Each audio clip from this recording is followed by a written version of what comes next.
Honestly, at this point, I'm just convinced Nintendo fans do not care about actually the games they supposedly are excited for. I'm convinced at this point, Nintendo fans just basically let Nintendo do whatever the hell they want to them. It's just like, oh, so what's got me triggered about all this? So, Metroid Prime 4 released, and so far it seems like it's getting pretty mixed reviews. A lot of people are complaining about the story, some are complaining about other characters in the game.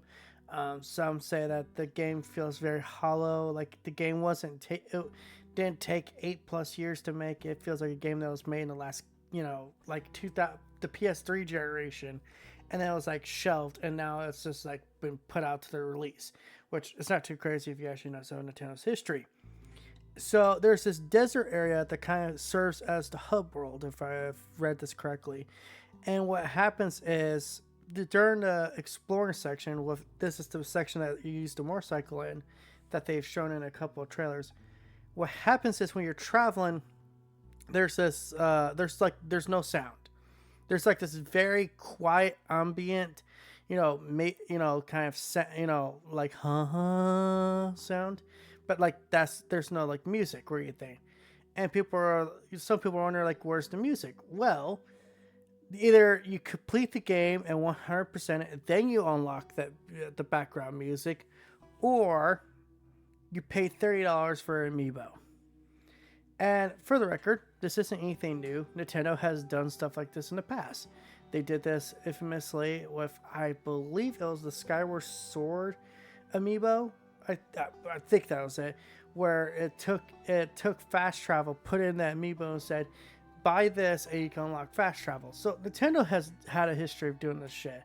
But what makes it so bad in this case is that I really can't take it for what's made it worse this time around. Nintendo does this stuff. And I think it's just because this year has just been like a real eye-opener year when it comes to Nintendo. Like the greed levels that's reached that company is amazing. Like I know Microsoft and Sony are greedy, but Nintendo just like takes it to a whole new level. And then when you look into it, Nintendo has the worst fucking fans. They have Nintendo zealots. I got actually a clip from Luke Stevens that I'll put it at the end of this video that just says it best, man. Nintendo fans are the equivalent of Disney adults. They do not care about the quality. They just care if it strikes the right nerve system. It hits that right dopamine response. And it's so fucking sad. And these are the same kind of people like Harmon Smith, Nintendo drones, like Nintendo Prime, freaking Nintendo Nukem. That like these guys literally just sit there and let Nintendo do whatever they want to them. But then, funny enough, when Sony does something bad, like freaking what's that thing they've been caught doing, dynamic pricing. Oh yeah, now all of a sudden like, they got like they develop standards. Oh no, you can't do that, Sony. But if Nintendo doesn't put their games on sale, or Nintendo doesn't even like discount their games after a couple of years, they say nothing about it. I want to remind people here that a copy of Breath of the Wild is still $60. That is the same price it cost at launch. And hell, it's even more expensive now if you want the upgrade path to play at 60 frames per second on the Switch 2. And yet, no Nintendo fan ever complains about that. So, I'm sorry, this is where, like, if I'm being honest, if you're one of these Nintendo diehard channels, I don't acknowledge you as a gamer. I really fucking don't. Because if you're going to sit there and hold Sony's feet to the fire, you need to do that to the same thing with Nintendo, but you people don't. These are the same fucking people who are happy to buy a Nintendo alarm clock that's $120. Remember the Nintendo Labo and how they were selling you cardboard? People defended that.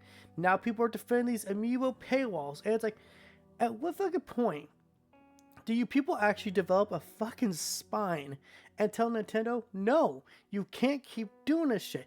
Metroid Prime 4 is a $70 game, now with $30 DLC that shouldn't even be DLC.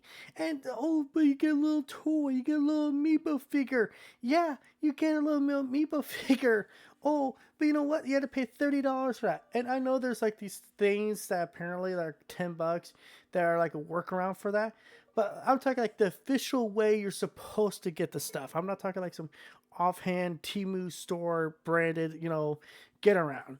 This is such a, even if that is an excuse, it doesn't justify it. It doesn't justify this ridiculous price hike. And just like Nintendo does not give a fuck. And people wonder why. I have a huge hate boner for Nintendo. It's because Nintendo doesn't, they don't deserve this blind loyalty. They don't deserve for people to sit there and just give them a pass every time they do something bad because he made a game 20 fucking plus years ago that made their fucking, childhood a little bit more bearable. But with all that said, this is That PlayStation Gamer signing out. Don't forget to like, comment, subscribe, and all that YouTube outer and BS. Let me know what you guys think of this whole Nintendo freaking amiibo situation. Because honestly, at this fucking point, you fuckers get what you deserve. And I'm going to leave you off with Luke Stevenson's rant talking about what Nintendo fans are like. So with that said, thank you for watching. Bye. Donated €10 through Super Chat. Nintendo fans are some of the most Stockholm Syndrome afflicted people on the planet. People forget that they had ties to Japanese organized crime yet are shocked when they pull shady shit. I didn't know about the ties to organized crime. If that's true, that's hilarious. But secondly, it gives me strong, I'm going to say it. Cancel me. I don't care. Just my opinion. Cancel me. Gives me strong Disney adult vibes. Sure do. Sure do. Like, it gives me the vibe of an adult who had some trauma in their childhood and they're trying to relive their childhood by connecting and playing with a lot of Nintendo stuff. And I'm not saying this is the case for all people who like Nintendo stuff. I'm saying for like the hardcore sycophantic types, Disney adult vibes. I said it. Cancel me. I don't care. Cancel me.